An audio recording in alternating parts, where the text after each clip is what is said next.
Tuesday, December 1st, 2015. This is a combined workshop and voting meeting. I want to welcome everybody that's come in here today to observe or participate in this open meeting. Do you have any introductions, Mayor Pro Tem? I'd like to introduce everybody, Mayor, but it'd take too long, so let's just go forward. Okay. This time we'll have invocation from Pastor Jack Shannon of the American Lutheran Church, followed by Councilwoman Wilcox with the Pledge of Allegiance. Mayor Oberg, members of the council, citizens of Prescott, let us pray. Our gracious Lord, we do lift up before you our prayers of thanks and praise. We thank you for the many blessings of this day, most of which go unnoticed by us. We thank you, Lord, for your steadfast love for us and all your creation, and we thank you for the blessing of living, working, and playing in this beautiful city of Prescott. We thank you, Lord, for the dedication of those here today who, endowed by their benevolent Creator with gifts and talents, desire to serve their community with a passion for public service. Give them a spirit of wise discernment in all matters that will come before them. Give them a spirit of unity in purpose and patience in their deliberations.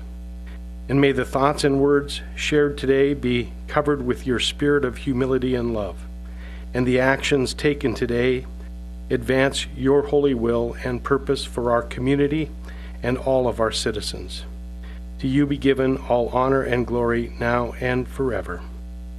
Amen. Amen. Please join me in the pledge.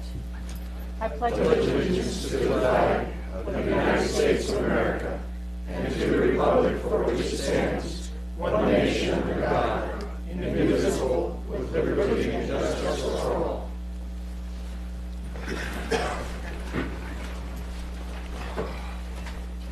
Clerk, go ahead and take the roll. Mayor Oberg. Here. Mayor Pro Tem Lamerson. Here. Councilman Blair. Here. Councilman Lozelle. Here. Councilwoman Moore. Here. Councilman Shiska. Here. Councilwoman Wilcox. Here. All present. Thank you. Do we have any announcements? I have no announcements, Mayor. Okay. We have one presentation from the chamber. How are you, Neil?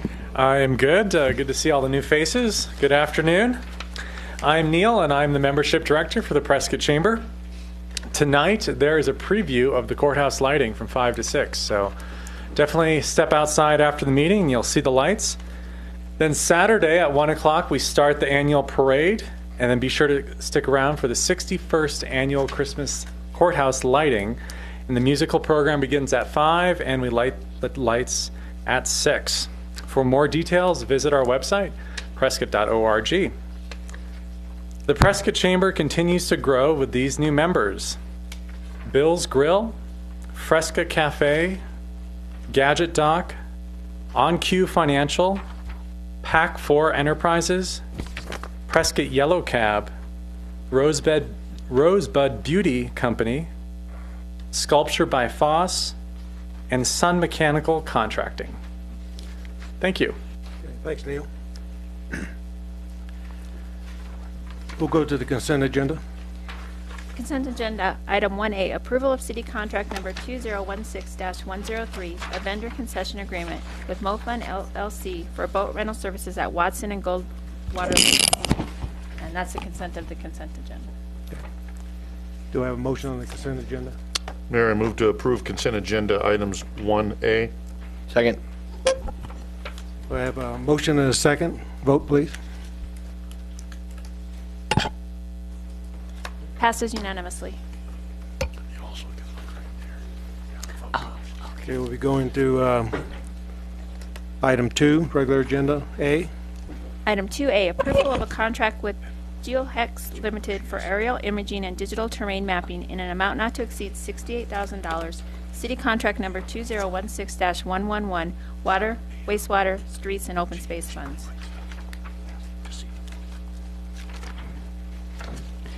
Good afternoon, Mayor and Council.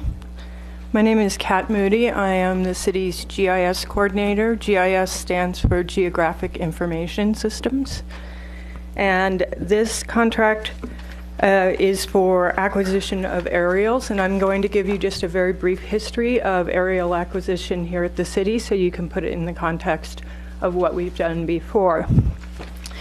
On the overhead, I have a map that shows a sequence of aerial flights that we've previously flown. The boundaries for the flight this time are shown here in orange. The previous flight was shown in a dark purple here. That was a flight done 4 years ago in 2012. To give you a little better idea of what we did completely fly in 2012, this is the full map. We flew 1-inch imagery around the very outline areas of Prescott. We flew 6-inch imagery in the dark purple around the city. We flew in orange 6-inch imagery in Chino Valley, and we flew way out at the Big Chino Water Ranch 6-inch imagery out there, so we would have baseline imagery for the water ranch.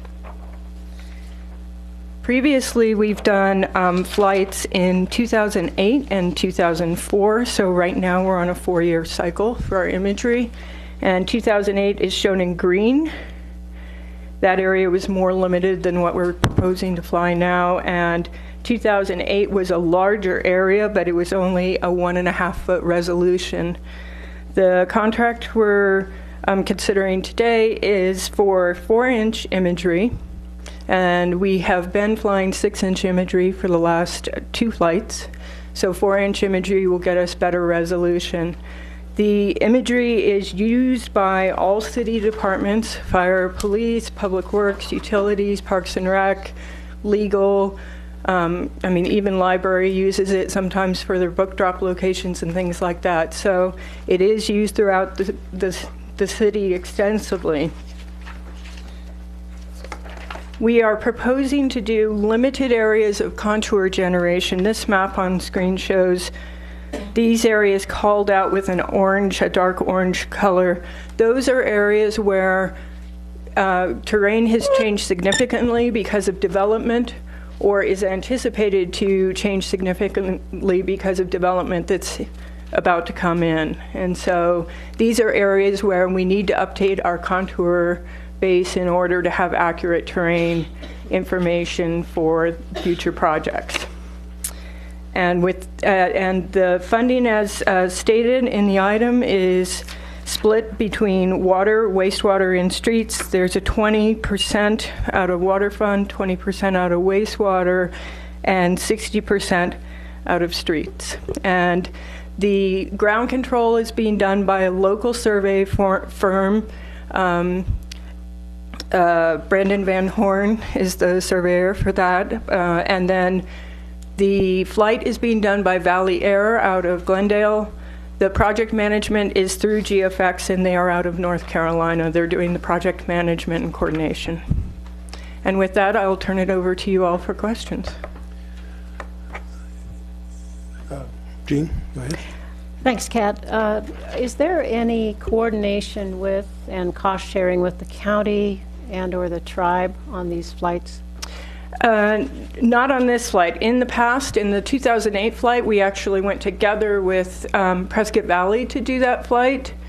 But if our cycles are not, and they're not ready to go, it seems like the planets have to align correctly for us to be able to combine our efforts and get those projects coordinated. So we, the county shares their imagery with us, and we share our imagery with the county for internal business purposes in order to have a cooperative data sharing relationship.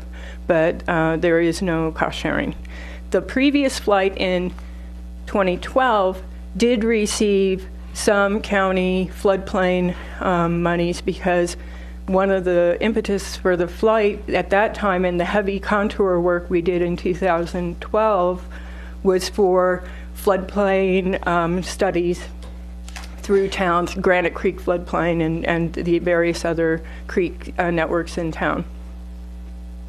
Okay. Any other comments? Any comments from the public? Do you have a motion? Mayor, I move to approve city contract number 2016-111 with GeoFX Limited for aerial imagery and digital terrain mapping in an amount not to exceed $68,000. Second.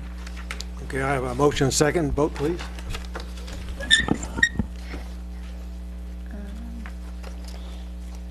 Mayor Olberg? Passes unanimously. Thank you. Okay, 2B.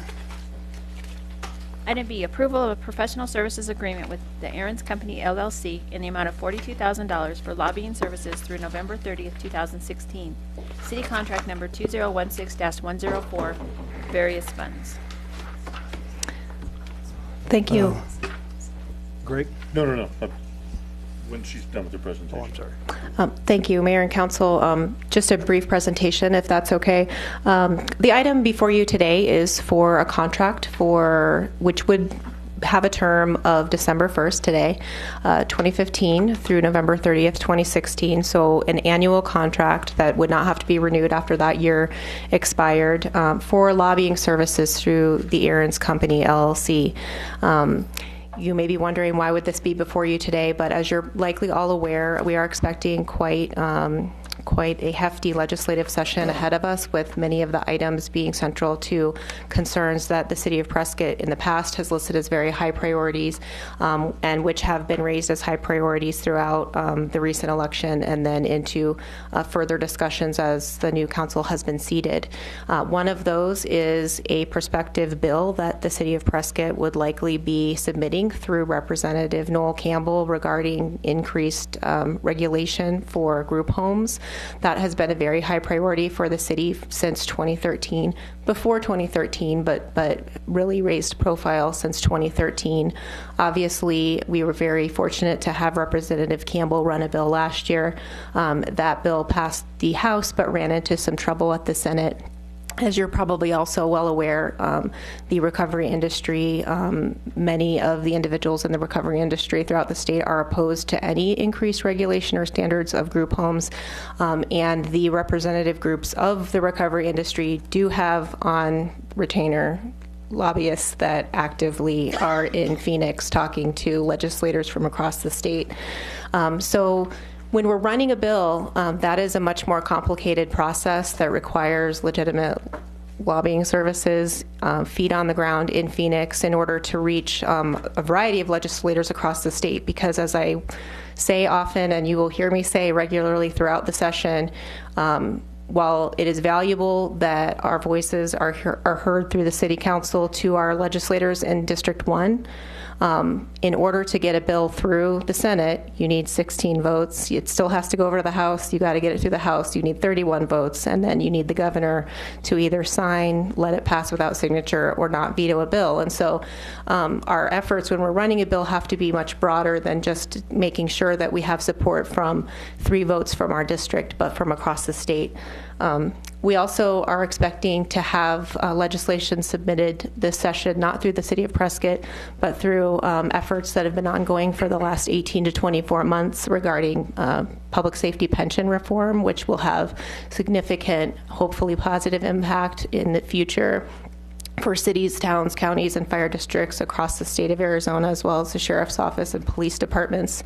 So that will be quite a weighty topic.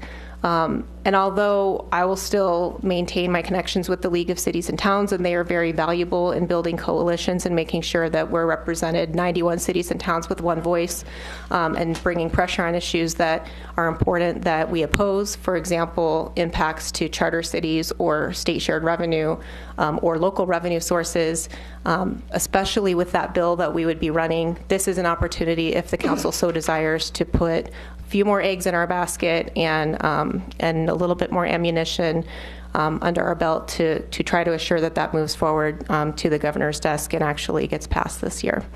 To that end, the contract is for $42,000 for 1 year. It crosses 2 fiscal years, as is the case with the city council budget and the city manager's budget, where this would come from. 26% of that cost comes from the general fund, so approximately $10,000, $5,000 from the current FY16 fiscal year, and then another $5,000 would come out from the FY17 upcoming fiscal year. So not a large impact to the general fund, but obviously if we want to try to bring as much force as possible through with especially the bill for the group homes, this is an option for the city council to do so through this contract. With that, I'm open to questions. Thank you, Mayor. Allison, I have to say, I don't disagree with the fact that we probably need a lobbyist with the things that are coming up. My concern is with this particular lobbying firm is I looked them up online, and two of their major municipal clients is Phoenix and Scottsdale. And that said, I would question maybe his, if we're giving him 40,000, Phoenix is giving maybe 4 million. And most of our problems in the past, whether it be impact fees, the political signs, election cycle, all were derived from the Valley.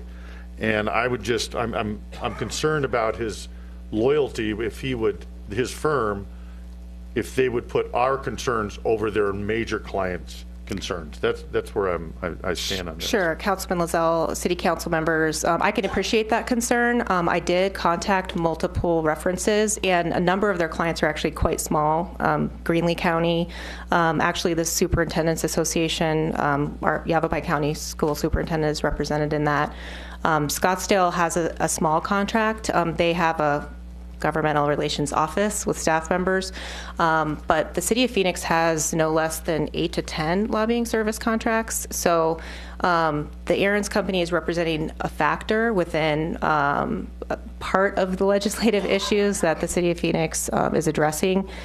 They have quite a robust legislative agenda, all the way from the federal level down through a number of different issues, water, and then even between issues with the Maricopa Council of Governments, et cetera, and some different revenue sharing within that. So I don't really have personally any concerns that Mr. Ahrens would represent us very well. It is a small company, and they generally represent smaller issues within a municipality or smaller municipalities and governments. And so he has expertise over 40 years in working with the legislature. He's got a pretty impressive resume. And was just renewed with the City of Scottsdale. And I spoke again with their intergovernmental relations director this morning, and he said that this is one of 3 lobbyists, not lobbying firms, but lobbyists that he would ever work with as a contract lobbyist. So the League of Arizona Cities and Towns also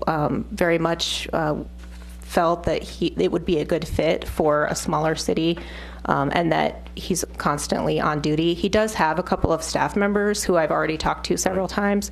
So part of that is my job, to make sure we're getting the services that we're paying for, and if we're not, to make sure we're getting the services that we're paying for. Thank you. Councilman Blair? Yeah, I think what my concerns are kind of like what Greg's concerns are. When you start looking at, in the past, we had a lobbying firm that we fired, if you'll remember correctly, because they weren't giving us anything but just the shine on top of the shoes whenever they thought their contract was coming up for renewal. My question becomes, is in knowing that we have a lot of things against us and a lot of things for us, I take our charter very seriously, and what this community is as being a chartered community. How well versed is he going to be about the importance of different things in our community? How can we be assured that he's carrying our message through him, and how often are you going to be reporting that message back to us? Sure, Councilman Blair, and I will say Mayor Pro Tem Lamerson always gets very excited at this time of year that through January, February, March, and April, you hear from me pretty much every council meeting about what's happening at the legislature. That will continue. What I would expect is that at different points during the legislative session, you might also be hearing directly from Mr. Ahrens when there are major issues coming forward, or if we've had some wins, or if there are changes to the strategy that need to take place. That could happen through me. I would not be surprised if I am not speaking with him daily at different points during the process, maybe multiple times during the day. As you're aware, the session can start moving very quickly, and things can be happening at the same time. There can be a session called for the state to start talking about the budget the day before other meetings are scheduled, and it is a very fluid process, and the rules that apply to city councils about notice and proper notice do not apply to the state legislature, which is why the budget is passed at 3 o'clock in the morning every year in Phoenix. So Having some boots on the ground in Phoenix really lets us know what's happening. It gives us an opportunity through our contract lobbyists to be speaking to people in the hallway, not just our legislators who are very responsive and are always willing to take my call and listen to what I have to say, but hopefully to have that message spread to more legislators whose votes might be impactful in helping get our message across, and also, maybe getting a little bit more traction on some of these important issues.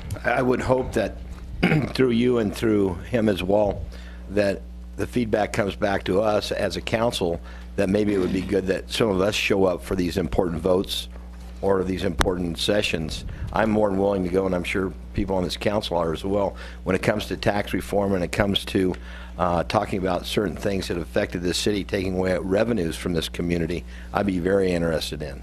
So. Sure, thank you, and I will make sure that that is part of our strategy, is to when the opportunity arises, to try to get more voices on the committee hearing. Go ahead, Jean.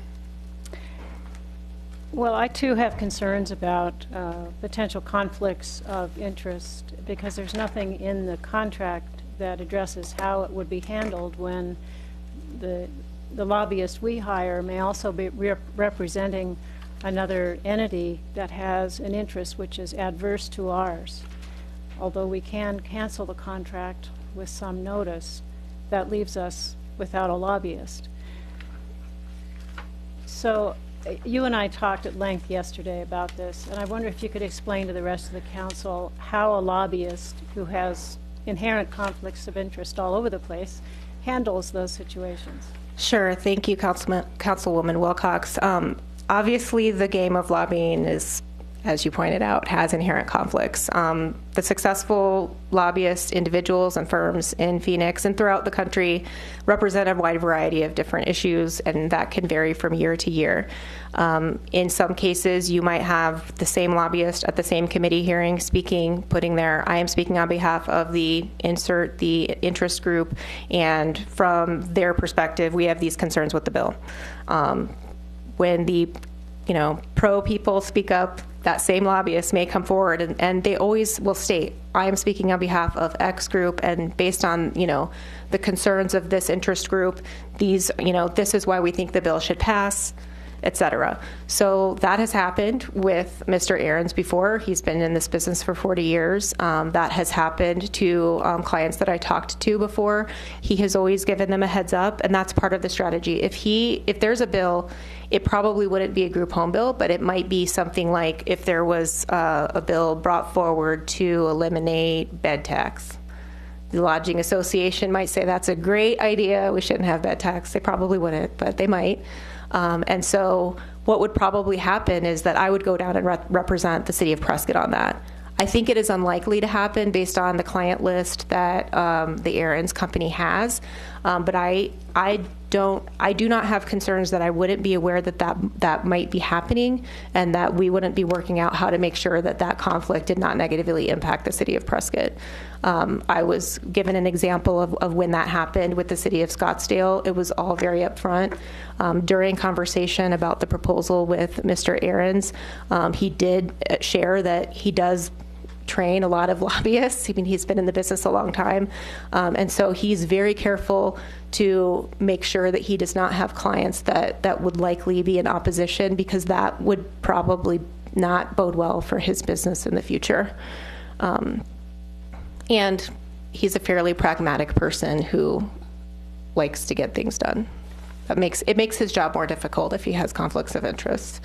So did you look into his reputation and talk to some of his clients about how he does? Yes, and they were all very supportive that he's concise. He knows the issues. He knows a lot of the history of how things have progressed throughout the legislature. Well, not a lot. 40 years of the history, which is almost, back to when there was 1 million people living in Arizona. So he's been very involved. He was involved in creating the Model City Tax Code and the legislation with that. So he's very well versed in city government. He teaches public policy and lobbying, and he has also been on a planning commission. Is very well versed in zoning rules, which I think will be valuable relative to the group homes. Thank you. Billy. Thank you. Mr. Mayor, Allison, I was so pleased to see this on the agenda, and the fact that I think this is a real positive step for Prescott. There are no issues that are greater than the city right now to do what we can to influence the PSPRS fix, and certainly also for the group homes and also the rental tax.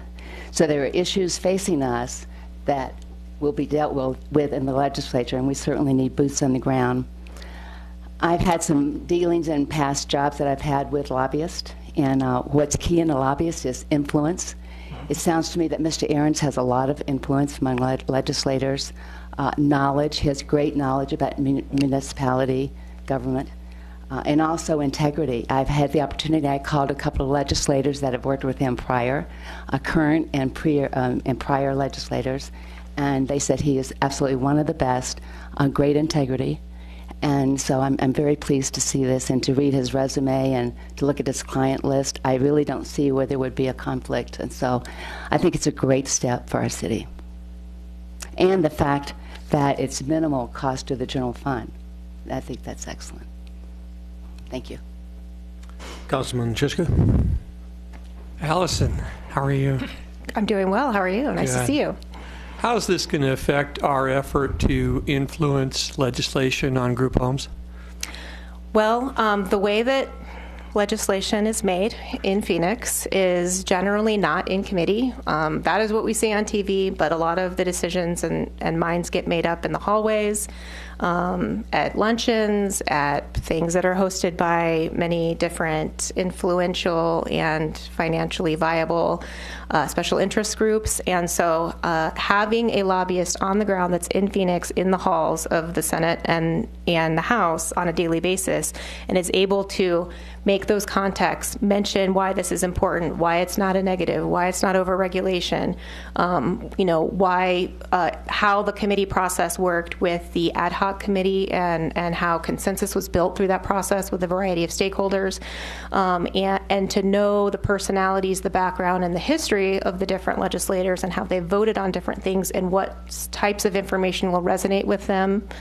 And also all of the other bills that are going through and which bills it's really about numbers in Phoenix. So if you could trade a bill and have somebody vote for your bill and then say, I think we could get this other person to vote for your bill, which maybe we have no interest in, that's what a lobbyist does on a day-to-day basis. And sometimes lobbyists are grouped in with, a certain ilk of people, but that is how business gets done in Phoenix. And if we want to have our best efforts and put our best foot forward to try to play the game, so to speak, and how legislation actually moves forward in the legislature, in this state and in every other state in the union, that this would be our best bet, is having a contract lobbyist that's there to actually play the game on our behalf. Thank you. Sure. Mayor Pro Tem. Thank you, Mayor.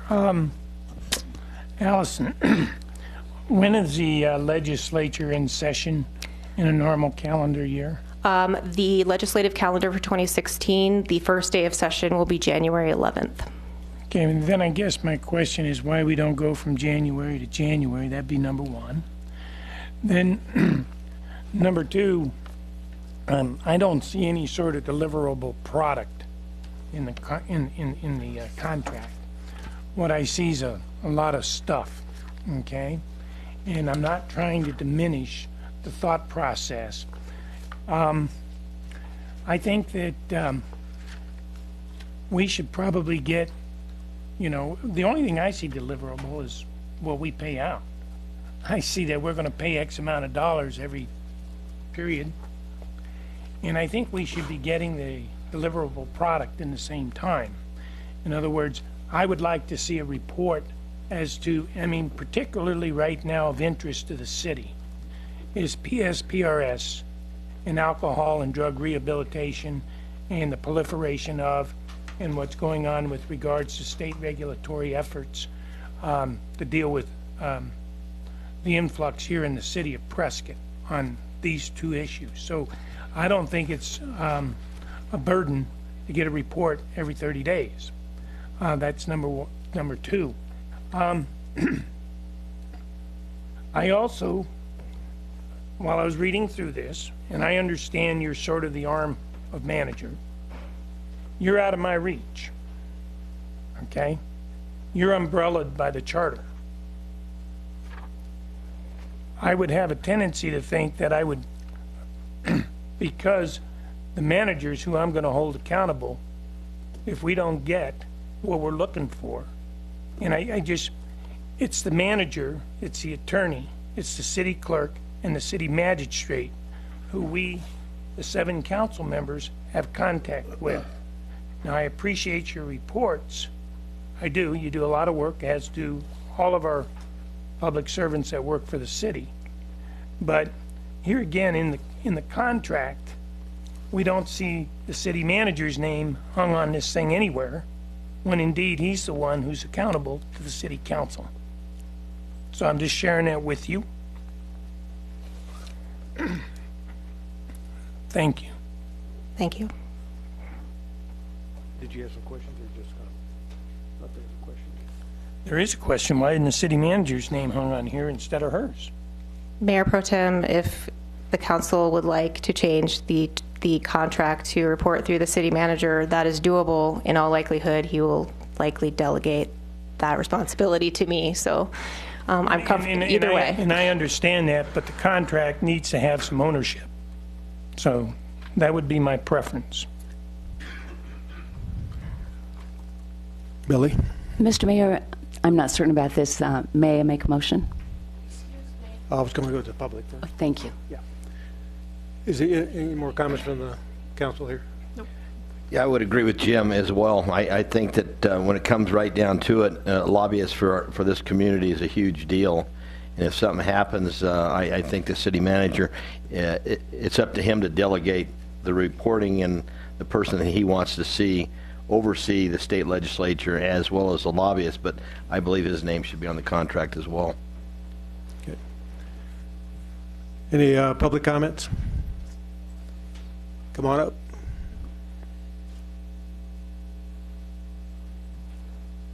Thank you, Mr. Mayor. Council members, my name is Mary Beth Wren, Prescott, Arizona. I've done a lot of work on this drug recovery legislation. There was also a special meeting called down at the legislature in addition to the ad hoc committee. I think people, the council members aren't really aware of how the people in the valley view this problem. They view this problem as solely a Prescott problem. And I'll tell you, they don't look kindly at the city on this. They really don't. An attorney came up to me after the meeting and they said, you know, you people really mishandled this grossly for years. And now you're looking at Health and Human Services and the legislature to bail you out of your failure to deal with this. And I didn't know what to say. And I said, well, that really doesn't, you know, they said, you just did nothing with your zoning. And I said, that still doesn't deal with it, the fact that these kids aren't getting the proper care in these homes. So what we negotiated, what I believe is the best deal in this legislation. That's this proposed legislation. And what I'm trying to tell you, all the council members, is that we need a professional lobbyist down there. Is because I don't know if you have any idea what it looks like when the session starts. It really looks like Walmart on Black Friday. It is shoulder to shoulder in that lobby. And it starts even now.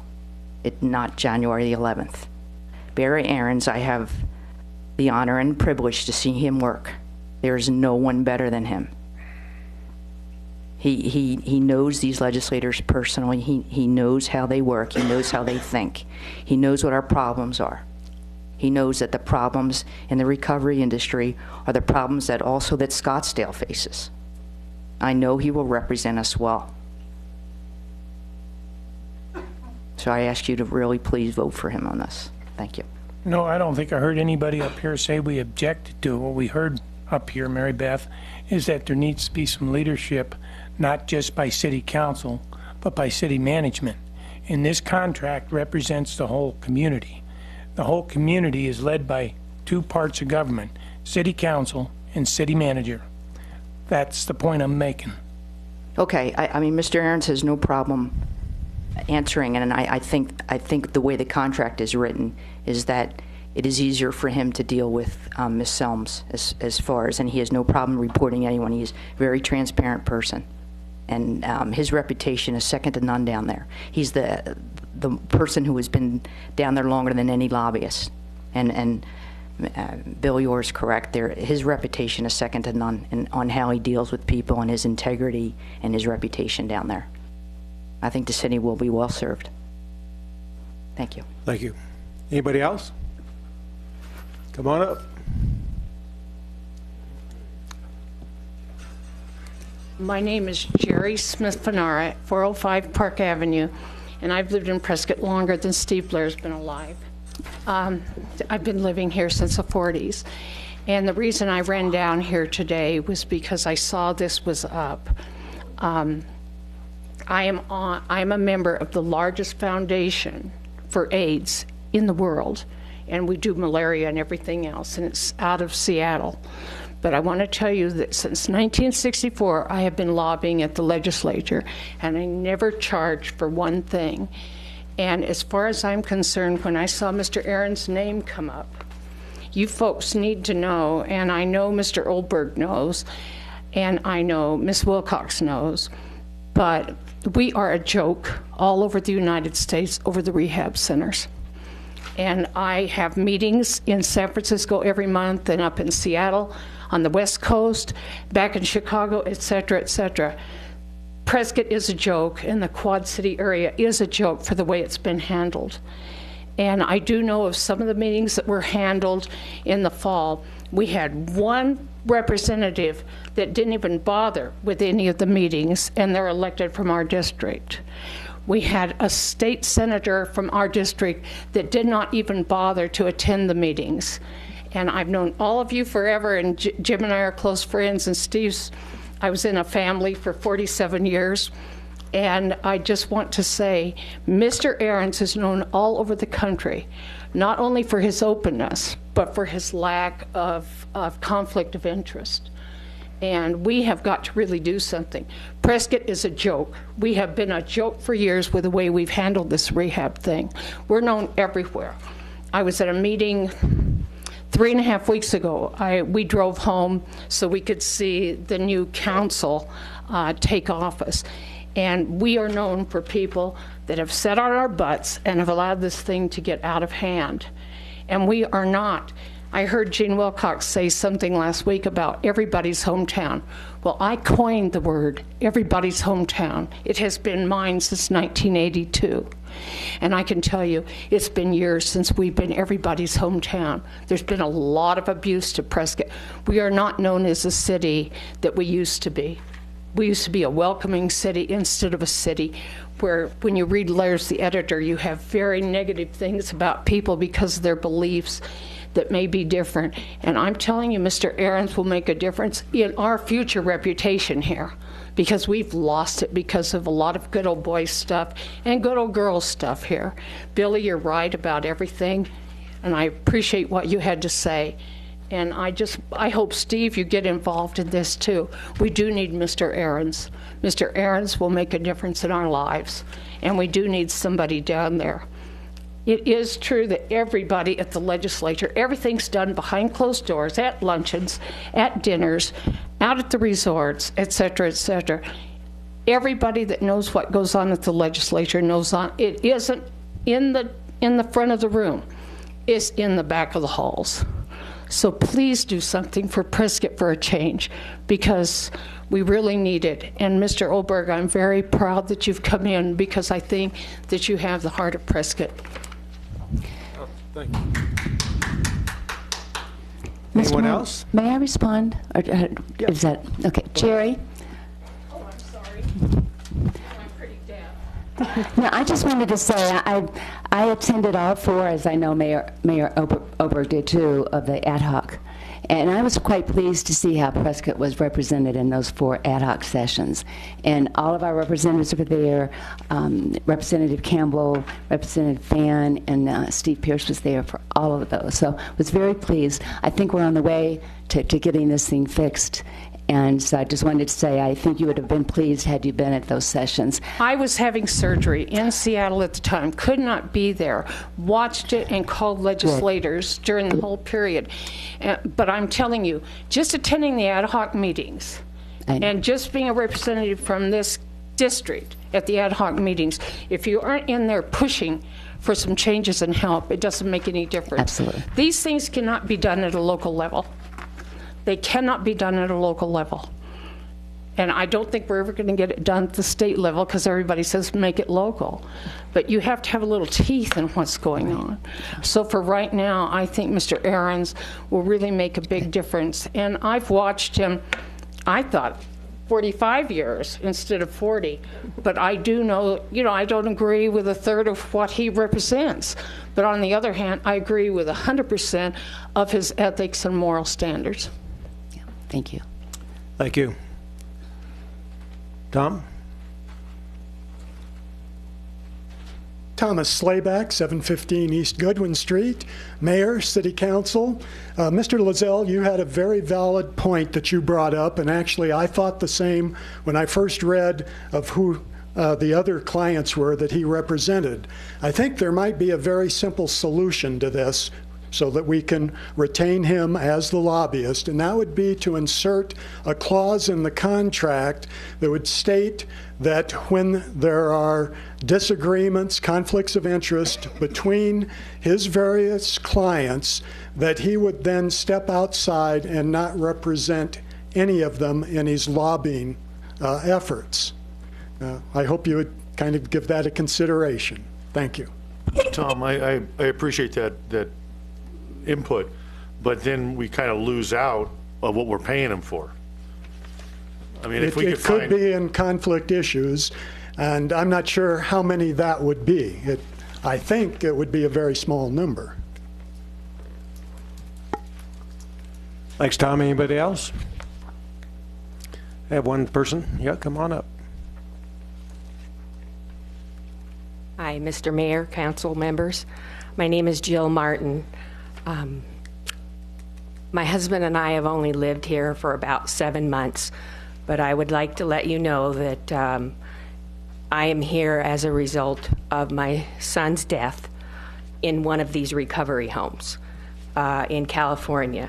And as a result of that, my husband and I decided in 2014 to contact our state assemblyman, at that time Brian Nestande, and go forward with a bill.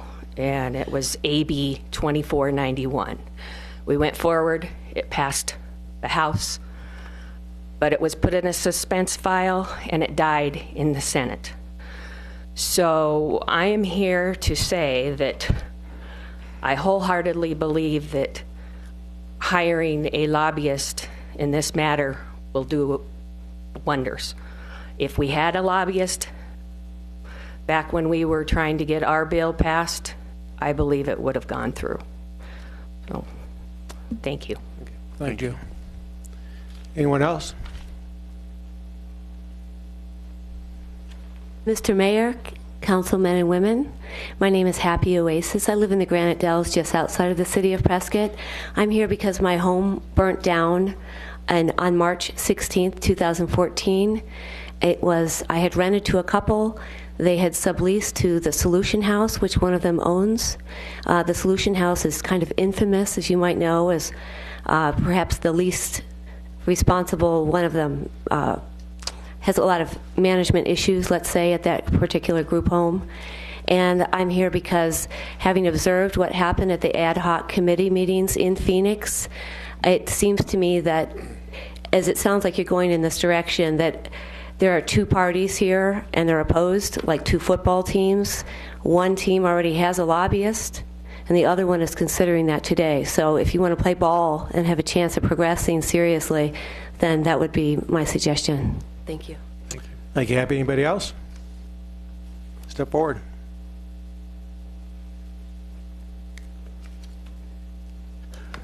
Good afternoon. Thank you, Mayor Oberg, council members. My name is Eric Jordan, and I live on Golden Hawk Drive here in Prescott. My wife and I moved here 7 years ago from Indianapolis, Indiana, and big city. And a lot of the reasons we moved here was because it was everybody's hometown. And Indianapolis has its own problems with crime and regulation of things that protect people like us. And we were glad to move here. A couple of years ago, we realized that a house recovery home had moved in behind us. We started getting the loud music, the vulgar language, the loud talking, the fighting on the back porch, the cigarettes being lit and thrown over the edge into the grasses.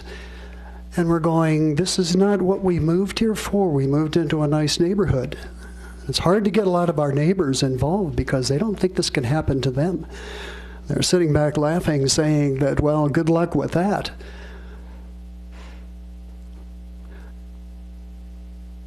When we went down to the State House and testified, we realized that there's a big pushback on this. There's some big money and some pretty powerful people that don't want these things regulated. I don't think this place behind us is regulated. They look down on our back porch. We're gone from time to time out of state. We worry about the house.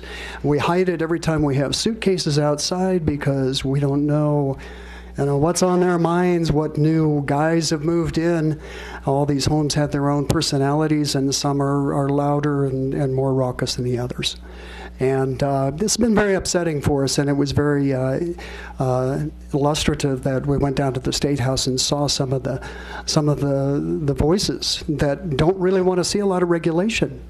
And I told my wife, I said, gee whiz, what if General Motors said, well, we don't want any regulation on seat belts or airbags? It's like, of all the industries that need to be regulated and the help that needs to go to people like us, this is one of those industries. These are the people that really need some rules to go by. There's just too much at stake here. We do need a lobbyist. This is my wife. Good afternoon. I would like to share that I've been an RN for a lot of years. I worked in the chemical dependency area.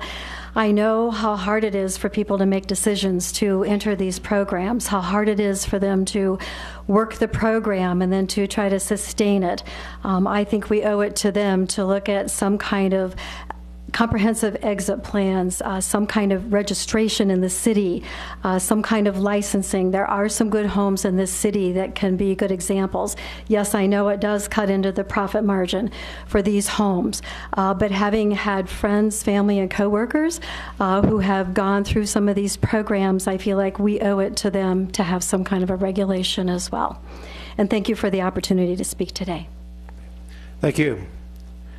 Anybody else? I got one more hand back there, so.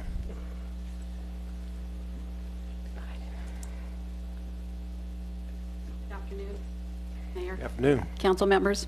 My name is Connie Cantelmi. I've also attended all the ad hoc meetings, and I've been very active in the rehab situation down here. I've watched it just kind of take hold and deteriorate the area. Mr. Blair, you talked about the costs. I did some research online, and I found out that what it costs to dispatch a fire truck, according to the internet, and also a police department. So if I just do some math for you, and maybe you guys can back this up for me. So in the last 9 months, they've been keeping track, 297 extra police department calls. That's one cruiser. That's 126 extra calls to the fire department.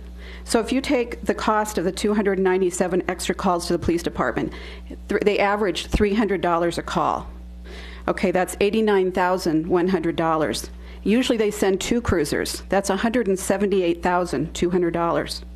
The fire department, 126 calls extra related just to the rehab industry at a cost of $1,800 per call. That's $226,800. If you add those two together, it's $405,000 in 9 months. Now, if you take that, and this is an average for the last 6 years, that's $2,430,000. That's costing us taxpayers. So $40,000 to a lobbyist, that's a small drop in the bucket to what we need. Thank you. Thank you. Okay, one more.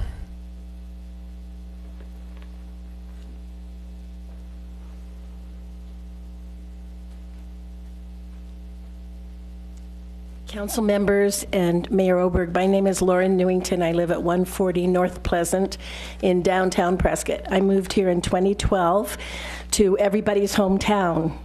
Unfortunately, I didn't know who everybody was. And I found out after I bought a lovely home that I really want to enjoy, but right downtown, that things could change literally overnight. The neighbors across the street were renters. They found a house they wanted to buy. They moved. And van loads of mattresses and young men took over the residential home across the street to the tune of 8 of them. And things just began to go crazy. You couldn't be on your front porch. You couldn't be, I have a granddaughter and her friends who come. I couldn't have them out front because of the conversations that went on at very, very loud decibel levels with words you wouldn't want anyone to hear. And actually had one of these little girls one day say, "What did they say?" Because I didn't get them off the porch fast enough, where I had to say, "I have no idea." Now, that nightmare continued till I talked to somebody who was driving by, doing driving-by supervision of this place. And I caught him one day and asked him about it, told him what my complaint was, and he frankly told me that it was a level, whatever level it is, when they're right out of jail, and that I really needed to give them a chance to transition. So I filled him in on the fact that I had never been in jail, didn't plan to go to jail, didn't want to feel on my front porch like I was in jail, and that I thought it was his job to do that. Fortunately for me, they damaged the place so badly that the landlord, who only lived on Mount Vernon, kicked them out. And so now there's a family there. That's changed. Over this holiday, I had company. People who come here are very interested in Prescott. But on the way out of town, they were, "Oh, it's beautiful here. Why are there so many druggies and people on the street?" And these were young people. These were not, people my age but they just picked it out like that. So, and I have been to those ad hoc meetings, and I do believe we need a lobbyist because the business is out of control and it's ruining downtown Prescott, and will eventually ruin all of Prescott because it has a reputation now. So not only the cost to the city for the police and the fire and all of that, but as we sit here, our property values are going down. Thank you. Thank you. Anyone else? Okay. Do you have a motion? I do. Oh, sorry. I got a couple comments here. Jim.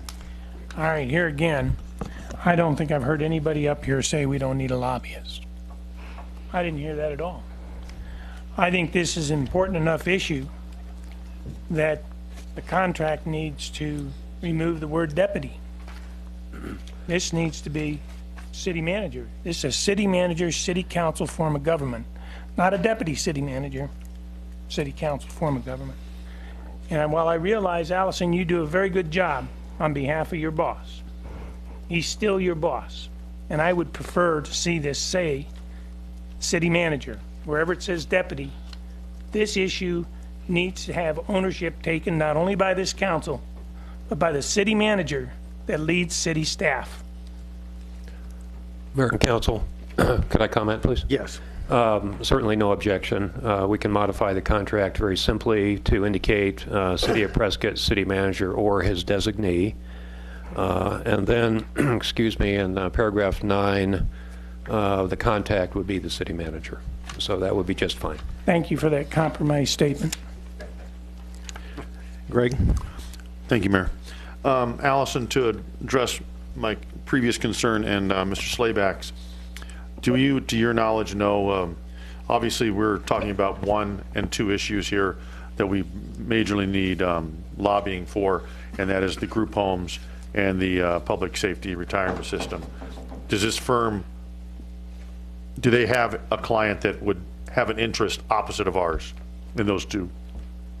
Councilman, I don't believe that they do, but I would commit that I would work with Barry to come up with specific ground rules on how that would work, and that could be one of the first Because I would reports that rather, we if we're give going to pay council. him, not to leave the room because there's a conflict. I'd want him there and dump the other guy. Right. Well, I think the reality is that the other two cities that they represent have dedicated legislative relations staff, more than one, that could represent the city on that issue. Thank you. Okay, do I have a motion? Mr. Mayor, I move to approve city contract number 2016-104. Second. Mayor, With changes? I would like to include that there's some differences in the contract that we're approving. I agree with approving the contract, but there's an inclusion, as described by City Manager McConnell, that the contract would be different than what we're looking at right here. Then That do we move motion to with changes? Yeah. amended? So the motion includes those changes. Okay. All right. So the motion would be to approve city contract number 2016-104 with changes stated by the city manager. Right. Second. I think I had a second, didn't I? Yes. Yeah. Okay, I have a motion and a second. Vote, please.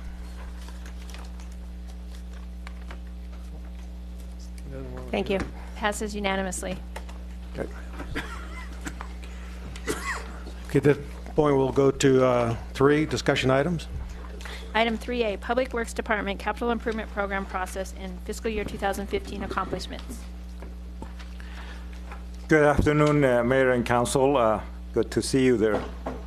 Fortunately, I'm here to talk about much simpler issues: potholes, water, sewer, all the good things, and how we are going to make our beautiful city even more beautiful.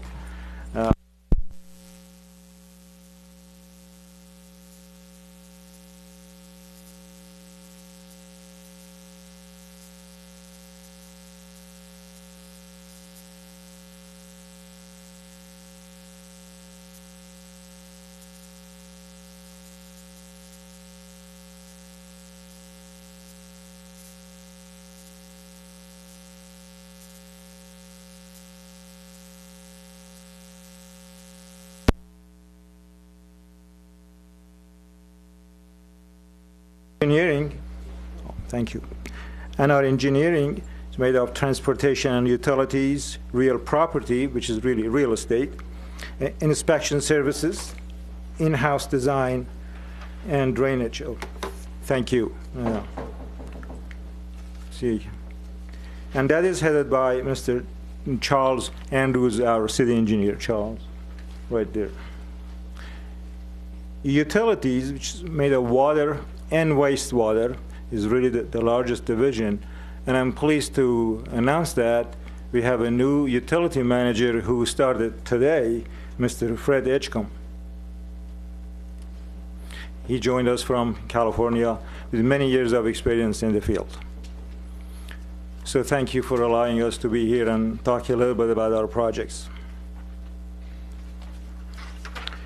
We do a lot of projects in the tens of millions of dollars a year, but just a little bit of explanation of how we go about selecting projects, how we go about selecting consultants, engineers that we do in-house. This is really, I'm not going to read all of it, but to identify projects and delivery of our own capital improvements, these are the steps. We have a 5-year capital improvement project, which is very common. We need to have it. We always have a 5-year. So next year, we'll drop this year's projects and add another year. To do that, we need council approval. Then we develop programs, we define the scope of work based on the age, condition, maintenance, and many other issues. Then consultant selection, we send requests for proposal, ranking and selections by professional and technical people who know what questions to ask.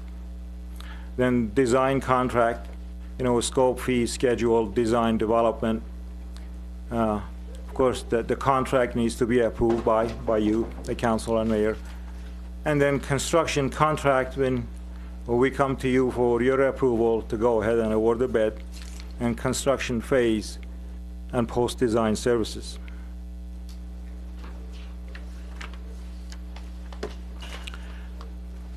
We really do dozens, if not hundreds of projects, small and large, every year. These are just a few examples that we have done. And mostly we are talking about calendar year of 2015.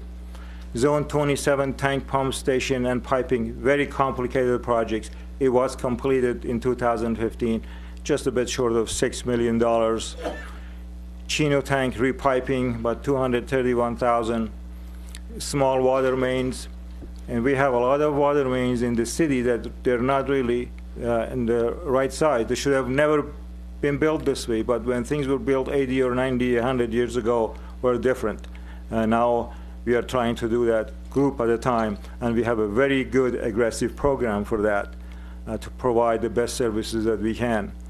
Our airport, really treatment plant, wastewater reclamation, it was really for the most part completed in 2014, but there were little bits and pieces that remained and finally was all completed in 2015. That's of course a very large project, $42 million, a very good step towards the direction that we need to do, and you have directed us to do so. As you know, the centralization is coming up, and of course this needed to happen first. We apply for any and all possible grants that we could get our hands on, including the CDBG. We received some funding, and in Dexter neighborhood we did a lot of improvements. Some Black Hawk drainage, which we get some money from the Yavapai County Flood District. Willow Creek scour improvement, and Park Avenue, which was a very complicated project, also a great project. I believe we received almost 100% of the support of all those people, despite the inconvenience. In fact, we have some of them in the audience here today. Just for my benefit, what's scour improvements? You know, sometimes because of the erosion and other issues, that part of the road and one area, it just washes out. Okay.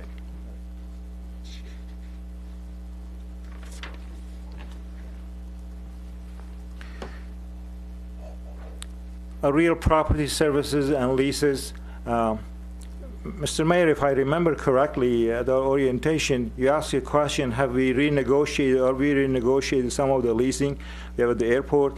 And the answer is yes. We have a great real estate person in Public Works. He negotiated, and the net increase that you see, our lease was, this is with the Forest Service, our lease was $1,773 a year, and we jacked it up by $38,000 to over $40,000 a year. That's a net increase of $775,000 over 20 years the lease. So we continue to do these things. Private development and inspection, thousands of inspections.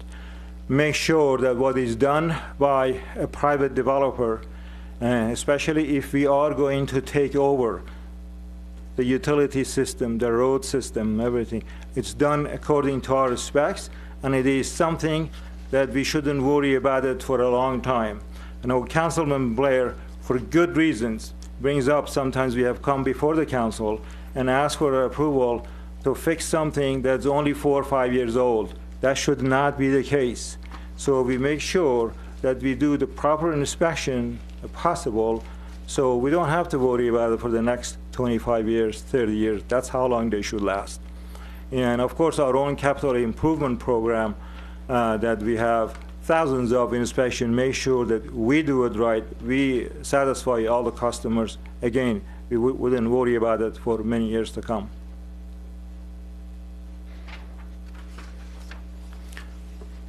These are just some of the projects, a few that completed. The arsenic blending plan, pavement preservation, and I'm not going to read all, sidewalk and Moreland Drive. All these projects were designed by own in-house engineering. When you compare the cost with our own in-house and going outside, this is the savings that we made. And these are the projects completed, also projects in design, which would bring us about $236,000 design. I just want to clear that we are not at the point when we can do all the design within, within our own public works. We are building on our design skills, but these are for simpler and smaller projects. There are many projects that are complicated. They really need expertise that we don't have, or neither do we have the time. Those are the ones that we need to contract out. So what percentage do you actually do in-house of your total work? 50%, 100%? Good question. Charles or Steve? Probably about 10-12% at this time. However, we are building those skills. My hope is within the next 3-4 years will be maybe 30% plus, 35%.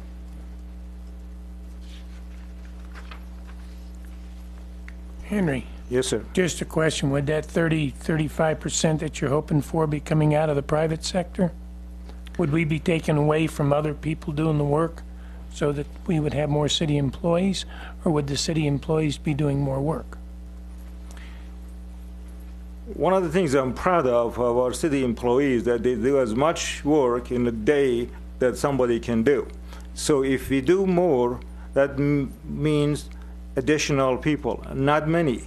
But at the same time, we are developing our staff in their skills and design engineering so they can do more complicated designs. So it's a combination of both. The question is, are we going to take business away from the private consulting? No, we wouldn't even be close. My answer would be no. Thanks for answering the question, Henry. It's a pleasure, Councilman. Then on traffic signals, so these are some of the savings we have done because we've done things in-house. Park Avenue, for example, this decorated with street lights, something that was desired by the neighborhood, the people. They're nice. We did not have it in the contract, and they were disappointed. At the end of the first meeting, we heard them loud and clear, so we decided to put it back in the contractor. And it would have been much more expensive if it was done by the contractor. So our own capable people took it upon themselves, and they installed everything at a savings of $38,000. The same thing with traffic signal. We have a very new signal on Prescott Lake Parkway. And, that was done by our own people, saving $125,000. The same thing, when we get grant, through SIMPO, we received a grant to replace our signs. The replacement of signs, and I know Councilwoman Wilcox has received calls on that. Why are you replacing signs that they look perfectly good? There are two reasons. Number one, it's a requirement by federal government because the new signs are much more reflective, more visible, easier to see, is all about safety. But the best thing is, not one dime of this comes from the city of Prescott or even the state. It's coming from the federal government through the state, through SIMPO. So this is why we are doing it. They're required. It's a good sign for no cost to us. If you don't use this money, we'd probably go to Tucson or elsewhere. I'd rather take all the money we can.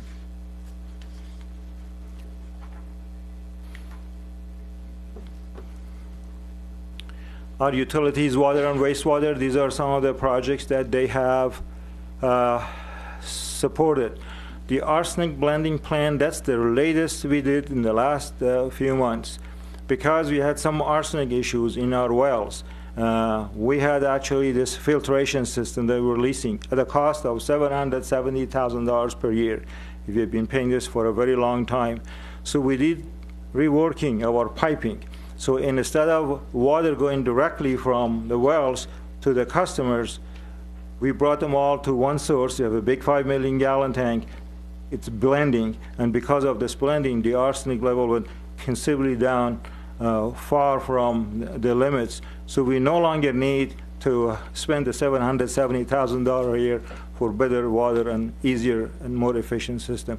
That happened just a few months ago, and the $770,000 will continue to be saved for years to come. And then the support of all the capital projects.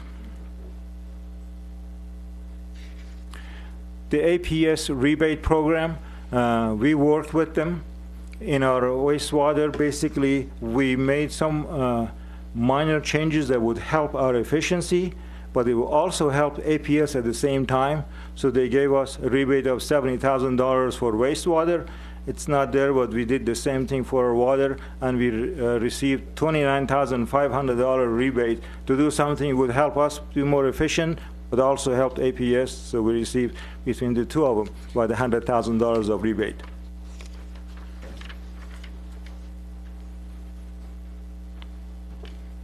Some of the other accomplishments we have, the as-built scanning projects, it is completed. For years, we had really thousands and thousands of plans scattered everywhere. This building, the other building, we couldn't find them. We have scanned them all. They're all digitized. They're all computerized. In fact, before, when we had paper, one person had to go look for them. At this point, anybody in the city can go look for anything they want. Much more efficient. Engineering fees and update. Just ask you a question on that one. I think we've had this discussion before where Yes, sir. Subsurface work has not always been well platted, and the as-built drawings are probably don't exist in some cases. Are we still working on the subsurface as-built, or do you think you have that complete now? We always work on them, but I must say that the as-built plans, the quality has improved quite a bit. In the last several years, we really, I couldn't say we perhaps poor or mediocre. Right now, they're becoming close to good. It is not where we need to be, but we're watching them with all the engineers, all the inspectors, all the consultants to make sure as-built, when they are submitted, they're really what they are. In the past, I know as-built were submitted before the work was done, which is not always accurate. Yeah, I was just talking to a contractor recently, and he indicated that some work he had to do in the last 6 to 8 months or something, they ran into a water pipe, and they didn't know whether it was live or not in use anymore. And they got with the city, and there was no records on that pipe being in that location. So just kind of curious if we're getting a handle on that. You are correct, Mr. Mayor, and we see that ourselves on a regular basis. We go there, we cannot find it, or we dig in and we find something we didn't anticipate to find. What has happened? So there's nothing we can do for what happened 70 or 80 years ago. Our aim is, when 40 years from now somebody's digging, would be no problem. So we will continue to have those issues. In fact, we had one project that our own crew spent over a week trying to find the right pipe. They just couldn't. Eventually found. So you can imagine how much time is spent on that. Yes, sir. Well, again, I'm kind of getting back to like the water agreement. You know, we're still going in and finding water agreements that we're not aware of, or, you know, were misplaced or whatever, put in some box and nobody knew about it until somebody else comes along later and says they have a copy of the agreement that we didn't know about. So I'm just wondering if, you know, there's maybe as-built that are still in storage someplace that we haven't had a chance to look at and you know, get them up on record where we have knowledge of them. Sure. With the imaging we did, I think we have covered them all. Okay. All that we had. Okay. That doesn't mean that's everything. Yeah, understand. Okay. Then in engineering fee update, we updated, the council approved. That was really with the support of our stakeholders, contractors association, developers. We did not have good engineering fees in place, and our cost recovery was very small, 15–20%. The new fees are bringing us closer to where we need to be. Basically, when we send an inspector to inspect, they get paid, and we need to collect close to the actual cost, and that's what's doing. The general engineering standard, again, something we have been lacking. We are working on it. We have been working for a long time. Our hope is by the first part of next year, we'll have it in place, bring it before you for your review, comments, and approval.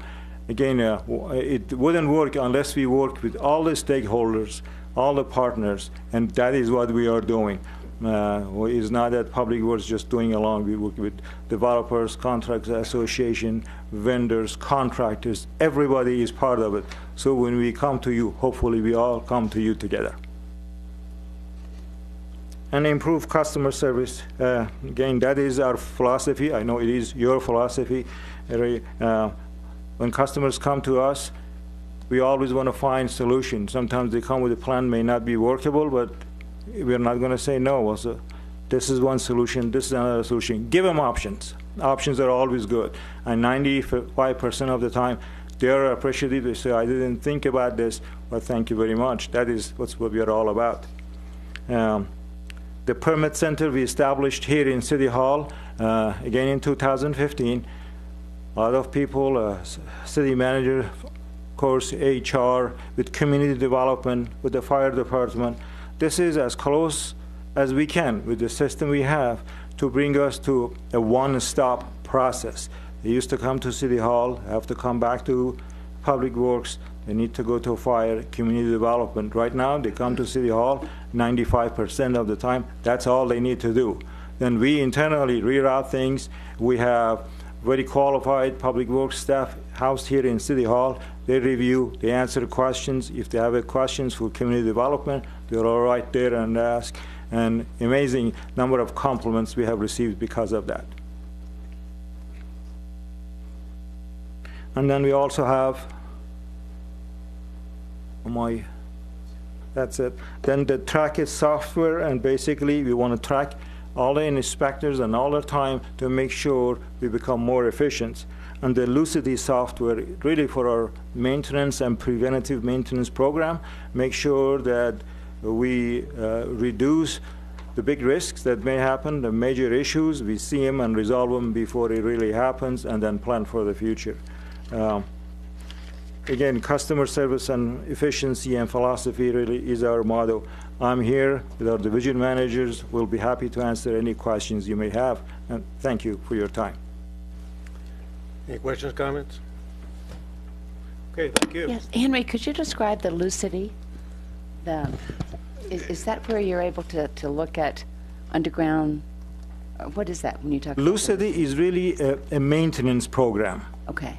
So whenever we do something like on the field, we replace a road or part of a water main or sewer main, everything is recorded in there. So we know what happened, when it happened, who did it, how much did it cost. So in the future, we'll see. That's how when we plan for major projects, we'll see what has happened and what needs to happen. Okay, great. Thank you. Mayor, if I could, I just have one comment. Henry, I appreciate all the things your staff does and all the information you bring forward. And the only concern that I have, and it's taken a hold based upon the new SWIFT stuff that we have to do, water drainage. At some point in time, do we have a policy in place that would be the city's responsibility or that of the contractor to remove those retention, what do you want to call them, the rolls, the wattles? And also the orange fencing, I find it a blight. And I drive down, not this in the city of Prescott, but drive down Fane Road, and you still see those wattles, and you still see plastic fence that's collapsed, and all that stuff is nothing but a blight on the community. At what point in time is that responsibility become the city's or the contractors to remove that stuff? Can ask Councilman Blair, that's a good comment, and it is expectation of us that when the project is completed, they're no longer needed, they need to remove it. So you bring it up, we make sure we do a better job and show more effort to go around and inspect it. Basically, they should have really so many days to remove it. I certainly agree with you, they don't look good, and we can come up with a policy. If they don't do it, we'll do it for them and we'll charge them. I appreciate that, because once the grass is grown, of course, and the disturbing part or the distribution and the removal of the soils and the compaction, all that stuff's done, there's no reason to have it still sitting out there as blight. And I want to verify that you're talking about a flat surface, because if you're talking about a cut in a mountain, they leave that there till the natural evolution of that cut happens to where there is no more erosion. Am I correct on that? You're correct on that when they do the seeding, but if it's in the more flat, like you have hay bales and things, I can understand how they can look, after a while. Yes. Anyone else? I just have one comment, Mayor. Henry, I really appreciate all that you've done with the department, making it more efficient, more customer friendly, and really getting an eye on the future for what's good for Prescott. It seems like we've had a history of just throwing asphalt down and not thinking about how it's going to crumble next year. And I appreciate all that goes into planning well-done streets. It may cost us a little more, but it's a good investment. Thank you. Anyone else? Okay, thanks. Yeah, there's no public comment on the workshop. Thanks. Thank you, Henry. Second item. Item B, sign code amendments.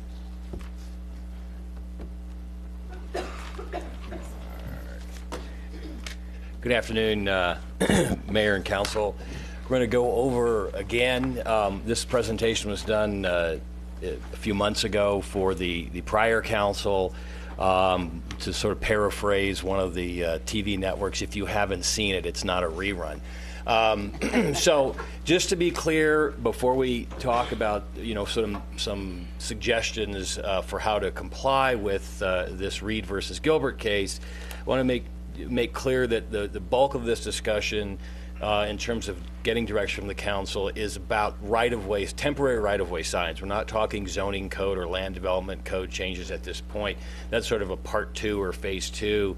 And that's I think a lot more complex process. So the Community Development Department is working through, going through revisions on the Land Development Code to deal with some of these issues. We provided you with a memo that talks about the Reed versus Gilbert case. The bottom line of that case is that we cannot regulate signage based on the content of the sign. And the content is a very broad definition. In other words, distinguishing between a commercial sign like a real estate sign in the right of way, an event sign like Prescott Rodeo Dance, or some political sign is no longer allowed. They all have to be essentially treated the same in terms of how a city regulates signs in the right of way. So what might be allowed under this Reed versus Gilbert case, which is, just in very basic sense, it's a First Amendment type case. And when I say might, these bullet points were provided in a concurring opinion, so it wasn't a majority of the Supreme Court. It was 3 members one member who wrote it and 2 others who signed on to it, said these are probably allowed because these aren't content based. In other words, the city could regulate the size of the sign, location of the sign, lighted versus unlighted, fixed messages versus reader board or moving messages, private or public property. And so in this case, we're talking about signs on public property. Private property obviously would be the zoning code, so obviously the city can make distinctions in that. Distinguishing when you're talking about private property, commercial, what's allowed on commercial property under the zoning code and what would be allowed on residential. On-premise versus off-premise, the sort of basic term for off-premise signs are billboards. Obviously, there have been other cases that have allowed cities to regulate billboards differently than an on-premise type sign on a commercial property. Number of signs per roadway or time restrictions. And the time restriction issue becomes very difficult or very complicated because there are other cases out there that say, well, this, the timing of how quickly or how soon election signs can go up before an election, 90 days, and other courts have said that's not enough time. And then removal of those signs afterwards. Some cities have tried to force campaigns to remove signs within a week after the election, and courts have said that's too short. So that gets complicated, but in theory, if you're going to allow signs in the right-of-way, these are some of the things that can be regulated. The other option for the council in terms of allowing signage in the right-of-way with some form of non-content regulation is to ban or prohibit signs, temporary signs in the right-of-way and other public property. And that's a case that preceded the Reed versus Gilbert case by many years. It's long-standing constitutional law that the city does have the authority as a government, to prohibit signs in the city right-of-way or other city-owned property. Essentially, it's not content-based because you're treating every message the same. You're banning all, again, temporary signs in right-of-way. I have a question, John, real quick.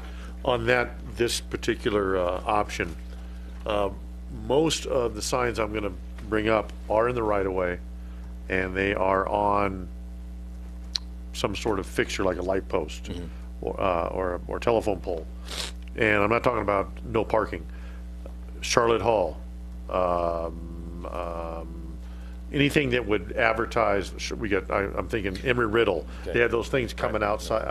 Would that be included on? Well, actually, there are ways of allowing for those, and I can get to those in a bit. But essentially, they're public sign or government signage.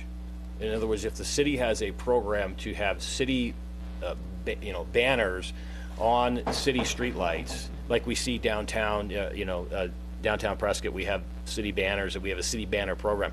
That would be allowed because it's the city communicating. In other words, the government, whether sounds odd, but the government doesn't have really those First Amendment restrictions. The government's allowed to sort of have speech on its own city, city light posts, for instance, through in this case a government banner program or a city banner program, and we can allow for certain entities like museums, schools, art,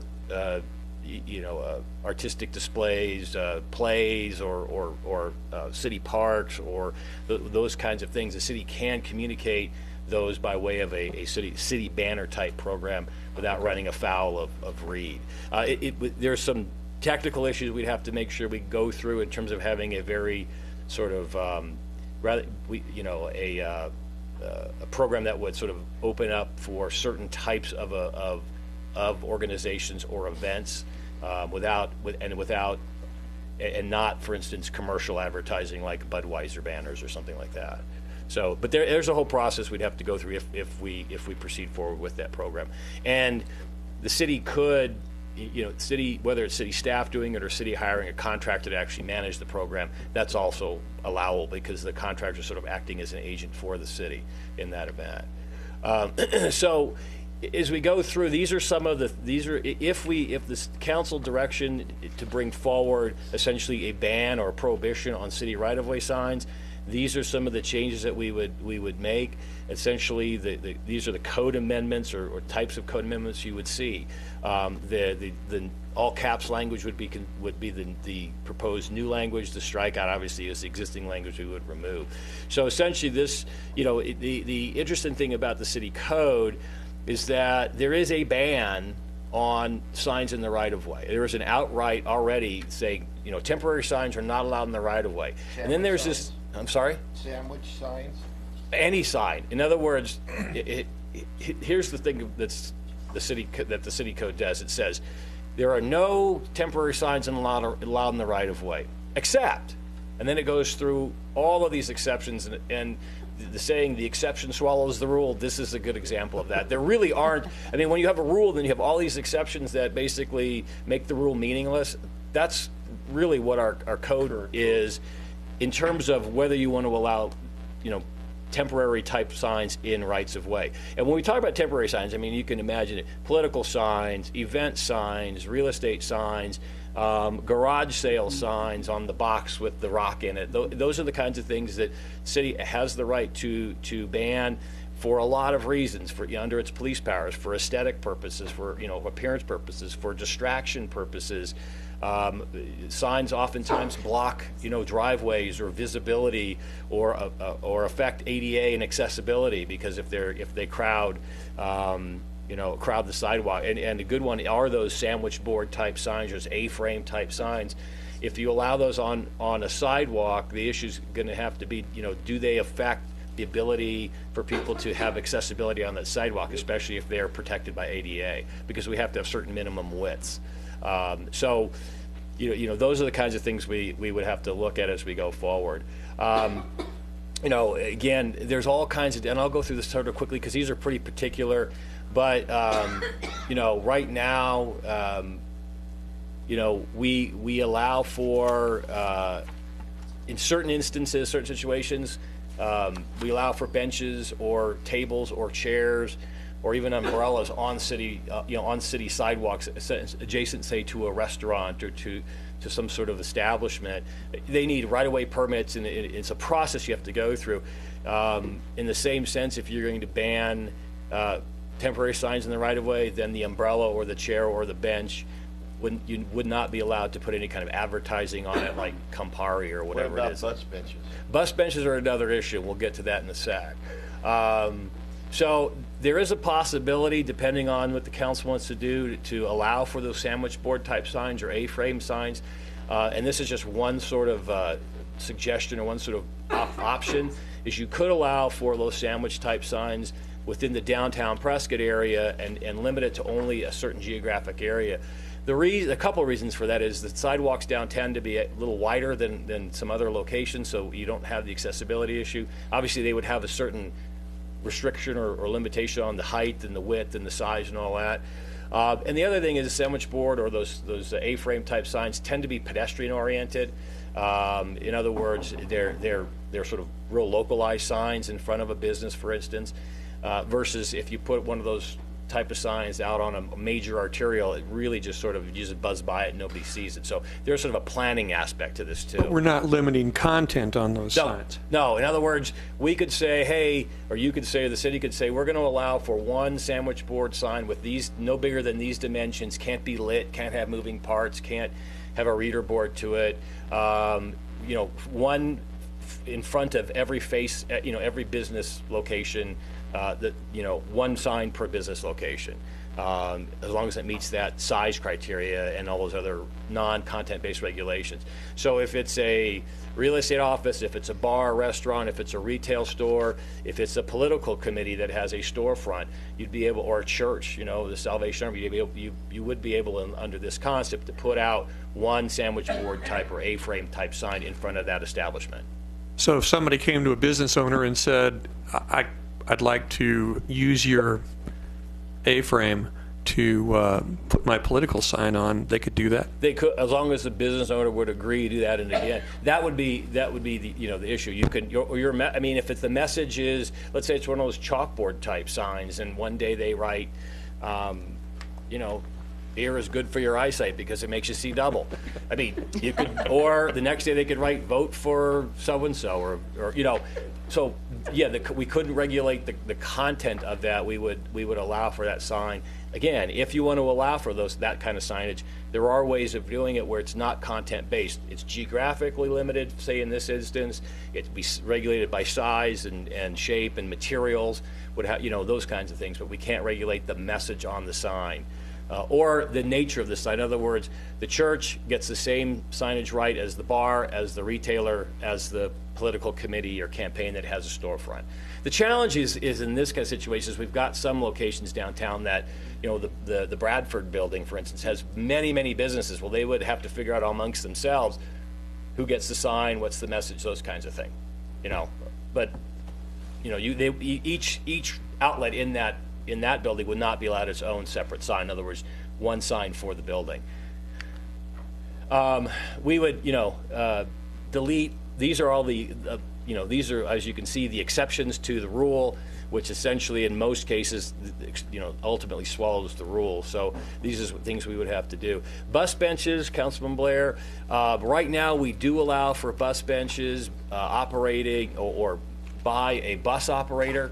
In other words, you have to operate a public transportation type system in order to get a bus bench, and no other person or entity or is allowed to have bus benches unless you're actually operating the public transportation. The challenge here is we don't really have a true public transportation system that's run by the public or run by a transportation authority. They're really private organizations that kind of run. So the challenge with bus benches, if you were to choose to allow them, is if you have multiple public transportation entities, you could have a lot of bus benches that kind of clutter up the sidewalks and the streets and all that. So there's ways of doing it. We could have a single bidder type system. Highest bidder paying money to the city gets the bus benches, and they have to keep them in good order, and they have to have insurance and all those kinds of things.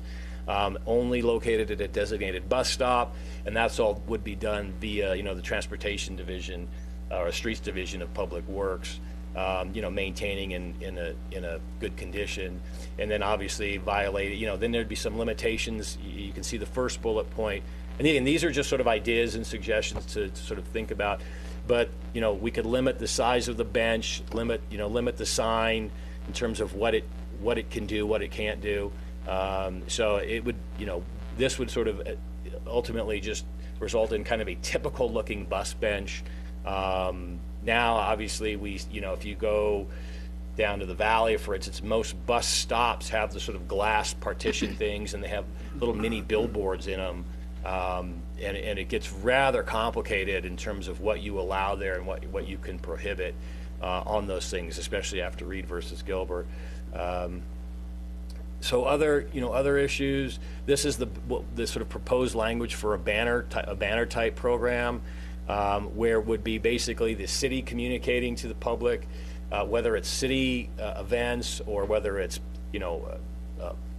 playhouses or entertainment venues, natural or scenic locations. Again, the idea would be for the city to promote activities, attractions, and events in order to make those successful, because that ultimately helps the city in terms of tax generation and revenue and vibrancy and all those kinds of things. So this is kind of an idea that the city could do. We could use a contractor to do it on our behalf rather than city staff. But so what we have now in terms of the downtown banners, for instance, would kind of fall under this type of program. I know there's been discussion with Embry-Riddle, and I think Prescott College actually has banners out in front. It's on private property. Oh, they're on private property, okay. But maybe Yavapai College would be interested. We couldn't get a permit. Okay, well, there you go. But, so that's where educational institutions comes in. Maybe the high school wants to put up banners on Ruth Street, just to promote the high school. I mean, those are the kinds of things, again, we're talking non-commercial, city kind of civic type messages that go out there. And again, it would take some finessing to make sure we got it right, but these are sort of the concepts. And we'll just go through that. What about, excuse me for interrupting, but what about quasi-governmental entities like Yavapai College and the school district that have been given the flexibility to be able to put a sign up anywhere they want to? Well, they really changeable copy signs. Yeah, but that's on the college or school property. It's on private property. Right. Well, it's on public property, sort of government property, right. And generally speaking, our zoning doesn't regulate other government use of property. So in other words, technically, our zoning doesn't regulate the county, can't regulate the state, how the state uses land or school districts, right? The college. Different for Prescott College and Embry-Riddle because they're private institutions. They're not, generally speaking, zoning doesn't apply or affect government. At least involuntarily it doesn't affect. So, so in other words, that they couldn't put out like Yavapai College banners on the street lights that are near the college on Sheldon without city consent, because that would be city right of way or. But they could put them internal. Yes. They can put them on their property because our zoning doesn't really regulate. And off the top of my head, I can't tell you that our zoning necessarily bans a reader board type sign like one you see in front of Yavapai College based on whatever the underlying zoning of that property would be. It may be allowed for what we know. I mean, we have a fairly lax land development code and signage code, and there are always variances or use permits that you can kind of get.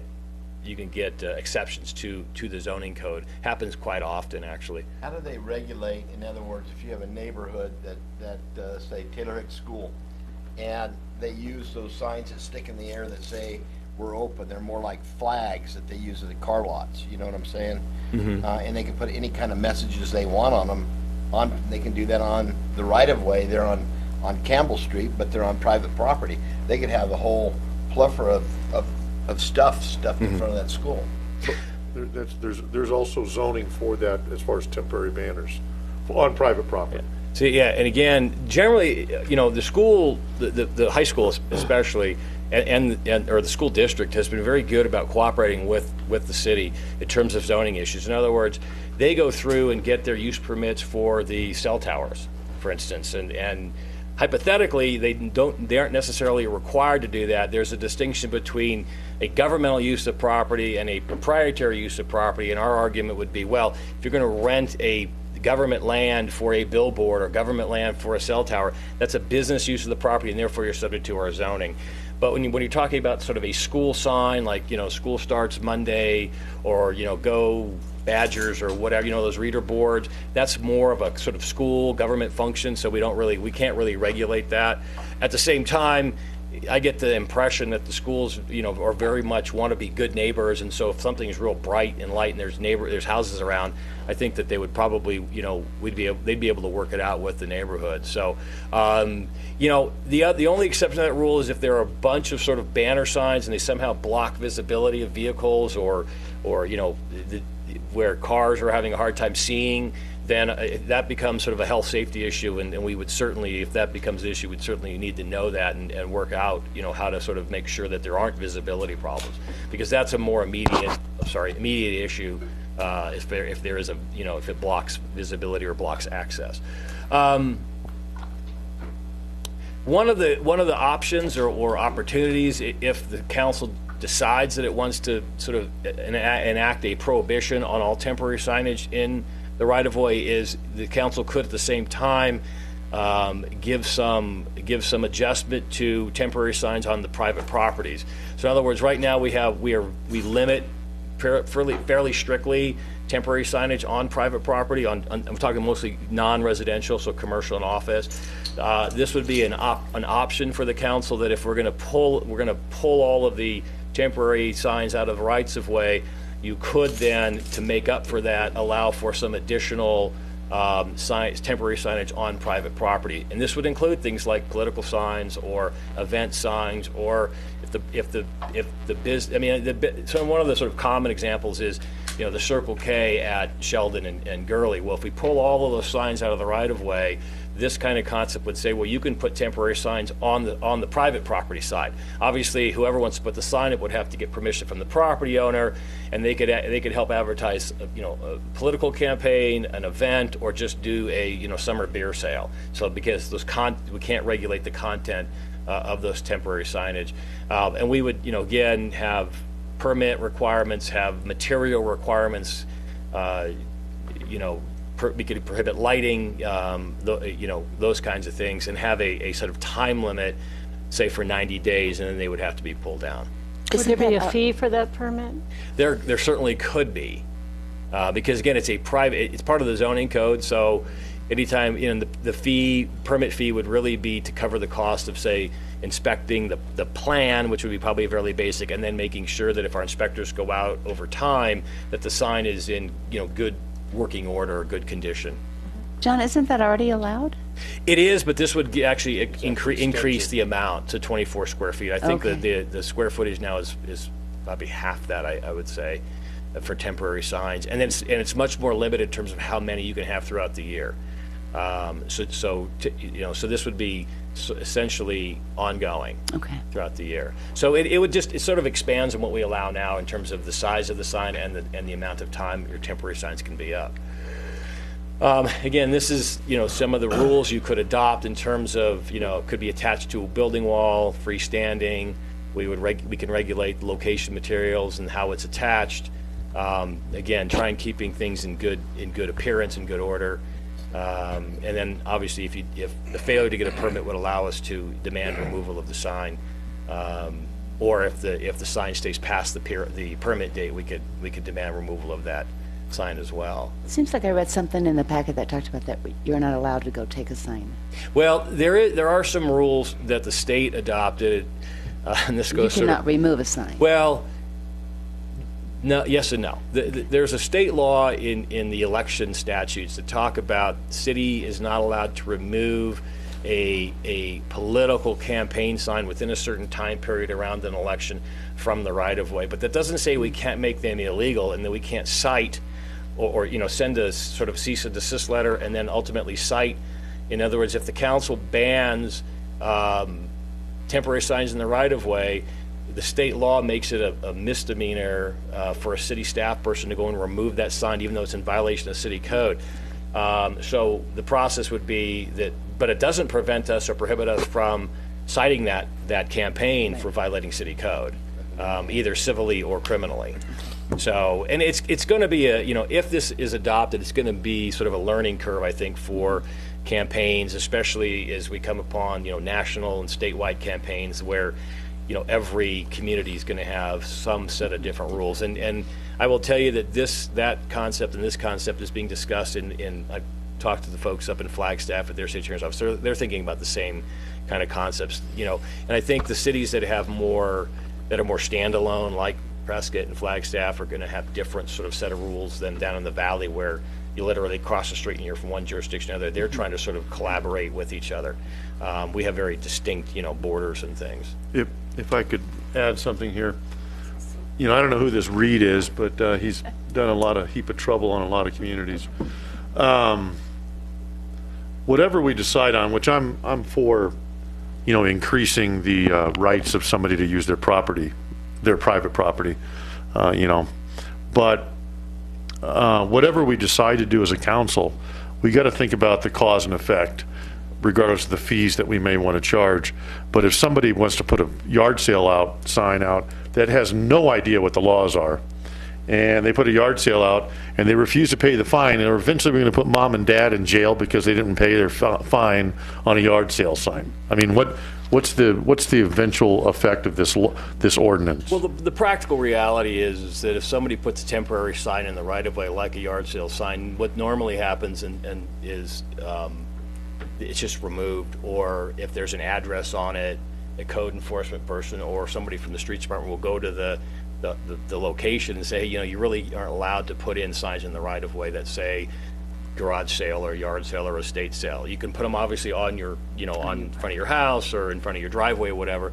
But again, one of the ideas, one of the concepts, one of the benefits is it reduces clutter, and visual clutter on the street. And I'm for just getting rid of it all in the public right of way. But then again, there's those folks that have always used that right of way as long as they can remember, and suddenly there's going to be a learning curve. Right. And I don't want to be, seeing our names on the front page that they, they're about ready to lose their house because we've liened them or something. And again, the reality is, as we've talked about in other instances with code enforcement, is code enforcement's primary objective is to get compliance with city code. So, citations, civil citations, criminal citations, those kinds of things are really a last resort measure. I think most of you, if not all of you, talked with Mike, the chief code enforcement officer. He's real good about being able to get compliance and explaining.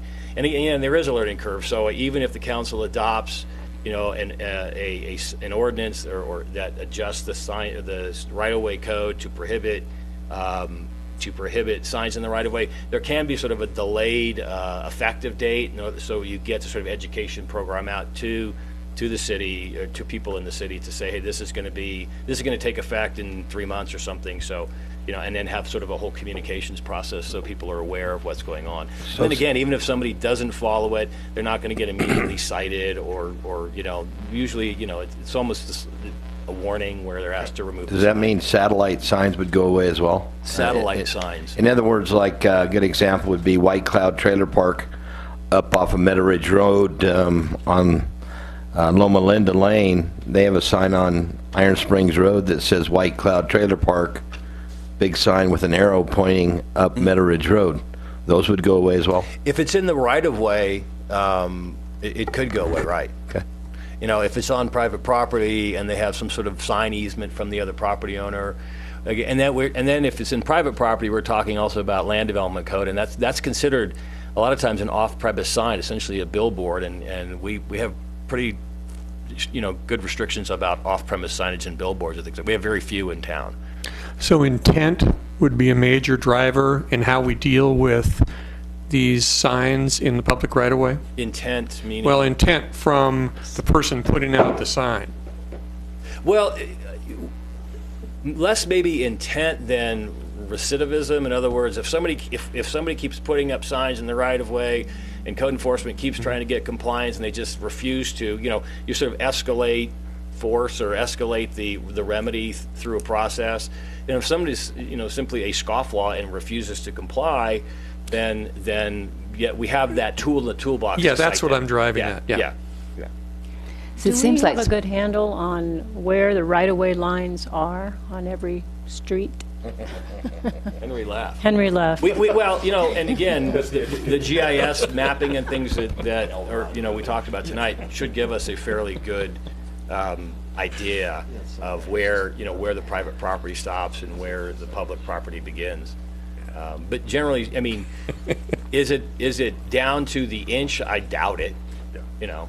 Well, I could see a lot of arguments, and you know, lawyers making a lot of money over contesting. I think here's the thing too. If it's intended to be on the private property, and the private property owner has given, let's say, a political campaign permission to put that political sign on his or her property, it's really, the question is where does your property line end? And I know we've had discussions with some folks in the real estate business who say, well, on one side of the street, you know, the right-of-way goes right to the edge of the sidewalk, and the other side of the street, the right-of-way includes a bunch of utility easements, so it cuts into that guy's lot by, 10 feet or something like that. So how come the guy on the left side of the street has an advantage? His sign can be closer to the sidewalk than the guy on the right side of the street. I mean, there are always going to be those sort of questions that come up. I think that's frankly less challenging than trying to regulate signs. You know, if you allow them and then try and regulate it, I think that's a lot more complicated than a ban on signs. I mean, I agree with in terms Greg. of complexity. I think no signs in the public right away. I agree with Greg. An historic second. A lot of this goes to what is the goal here, and I remember the last election cycle. There were signs all over in the right of way, and it was really quite trashy looking, and annoying after a while. And certainly, there you go, and not really necessary. So because and again, this is the kind of question is, with this Reed versus Gilbert case, and Reed, just to answer Councilman Lizette, Reed is a pastor down in Gilbert, and he put a bunch of temporary signs up because he would have a church service, I think, at a school down in Gilbert, and the town wanted to say, well, we will allow for certain types of temporary signs for certain events, but not yours. So, given that, the problem with the outcome of Reed versus Gilbert, and it's kind of one of those sayings that lawyers like to use: bad facts make bad law. And unfortunately, the outcome of the Reed versus Gilbert case is it's kind of an all or nothing decision. Once you allow for signs, now, take these pictures. You could say no temporary signs every 20 feet, or every 30 feet, or every 50 feet. You can't. So then it becomes, well, who was here first? And it becomes a staffing issue, quite honestly. I mean, it becomes how do you take the tape measure out, and if it's 49 feet, what do you do? And what if the next one's 49 feet? Well, he's good, but the middle guy is not. I mean, it becomes very complicated in terms of enforcement, even though you can come up with the regulations probably fairly straightforward as to what you regulate, the actual implementation on the ground is what gets tough. And we see we all see the telephone signs, I buy cheap houses or something like that.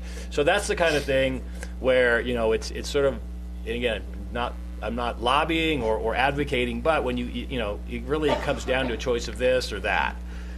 I mean, you could clean it up, or you can have, because the allowing of signs is really an all or not is an all or nothing kind of proposition. Again, let's stress and end this with, this is talking city right of way. City right of way. City right of way, other city properties. Obviously, this is probably a misnomer because this is county, so our sign code wouldn't apply. But it was the easiest one. I googled Prescott pretty pictures, and that came up first. So sue me. But misrepresentation. Well, but I disclosed, so I'm good. But anyway, again, we're talking about other city public property type locations too, like City Hall or the library or the parks.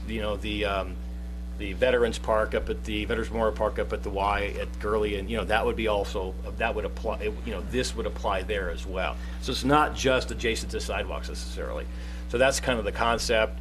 What we're really looking for, if you're ready, is for some direction. If we can bring forward an ordinance sometime after the new year, we can let you think about it, and then when it's ready, we can certainly come forward at some time in the new year certainly not earlier, with a proposed amendment to the city's right-of-way sign code. Mr. Mayor, if I may. Go ahead. I'm kind of leaning towards the one that is nothing on the right-of-way and more leeway on the private property. Right on. Yeah. That's the way it should be. Agree. As long as I don't get charged a sign tax to have a sign on my property, I can live with it. And I don't want city telling me what my sign can look like, not on my private property. I can live with certain things, but some of them I can't. Well, again, just to reemphasize what we're talking about here is in this, sort of part one or phase one, this is strictly dealing, the restrictions or limitations would be on public property, city public property, signs in the right of way and other city properties. Any changes to signage on private property would actually be an expansion versus a retraction. So in other words, as a sort of making up for the loss of that right of way opportunity to communicate, we're expanding on private property options to communicate. So I think it's a good for lack of a better term, it's a good compromise in terms of taking away in one location and adding in the other. And it still reduces the clutter because the private property signage, even if it's expanded, is still fairly limited. 24 square feet is not huge. It's basically 6x4, a couple of sheet of plywood. And I would agree with Councilman Lamerson about not wanting to pay in order to put a sign on my property. Well, again, that'd be a policy decision, and we can find out from community development, what they think the cost of processing those permits would be if you're going to. Well, that'd be difficult. And we're talking not talking a tax, talking a fee. We're talking, to recover the cost of processing a permit. If somebody wants to put a temporary sign on a private property, they get a permit, and it's reviewed. It's very probably simple review, and then whatever inspections are necessary. I can't tell you what the fee would be, but the council certainly decided not to have a fee. You could bring it to us, and then we could look at it and tweak it from there. But if I wanted who is it to say what looks righteous and doesn't look righteous on private property? Yeah. If I wanted to put a sign supporting Steve Shiska for governor on my property, would I have to get a permit for that? No. Okay. We're talking about commercial businesses. Commercial property. That right now the process is you can have so many temporary signs per year and so many square feet like per a sign. grand opening or or a sale or whatever. Okay. This sort of discussion would expand on the amount of time you could have those temporary signs on your commercial property, and also expand in terms of the maximum square footage. I think it's 12 square feet now, and it would be expanded to 24. Right now, the time limitation is I think you can have 2 or 3 a year for so many 30 days each. This would be basically all year round, but no more than 90 days. The sign would be not allowed up for more than 90 days at a time. So this really does expand that. Whether you charge a permit fee, whether you don't charge a permit fee, that's certainly something that can be discussed as we move forward. But here again, John, on private property, whether a guy wants to paint his store to look like a big Budweiser box and then be accused of having a big sign on his property is a crock. Private property is private property. If it's not affecting public health or safety, I don't care what somebody does on their private property. It's their private property. We have, our land development code currently has a set of regulations about signage. I know, and I've been trying to work on that. You know that. Well, any other comments? Where do we go from here on getting a... If we sort of have direction from the council as a whole to bring a draft ordinance back, we certainly will do that. After in the 2016 timeframe, and then we can discuss the get into the nitty gritty, and if it's ready to move forward, I'm sure there's probably some public interest or public comment that you'll want to take. And then ultimately, if it's approved, we can decide on whether it's a immediate, a 30-day, or some delayed effect on signage. And again, and then I'll probably at the same time come up with some staff probably come up with some sort of communications plan, so sort of educate folks on what the new rules will be and when they'll take effect and what the impact will be. Okay, so I think we have an agreement to go ahead and move forward on this. Absolutely. Think you can have something done by the first council meeting in January? Probably not. Okay. Well, tell me what you think is workable. January. I think we'd have it in January. I don't know about the first And then if you want to bring it to another workshop with the actual text language, and normally we can also bring it to the Planning Commission first, because it does deal with some land development code amendments. If we do that, that would probably occur in January, and we could get it to the council, the third council meeting of January, with a draft to discuss and possible vote, or it can also be continued on to, final decision at some later point. Yeah, I think there was enough questions here that we probably ought to have one more work session on this, with whatever you think is going to be the draft phase. Okay. Okay. We can work a draft for. We could do the first, in terms of a draft, the workshop in January, which is the first meeting. Okay. And then after that, if we get direction, we can bring it to the Planning Commission and then back to council. I think we're giving a presentation of this presentation to the Planning Commission. I want to say this week or next. Okay. So they'll be up to speed on it. All right. Okay. All right. Anybody else got anything else for the good of the order? All right. Meeting's adjourned. Thank you. Thanks, John. That was relatively entertaining.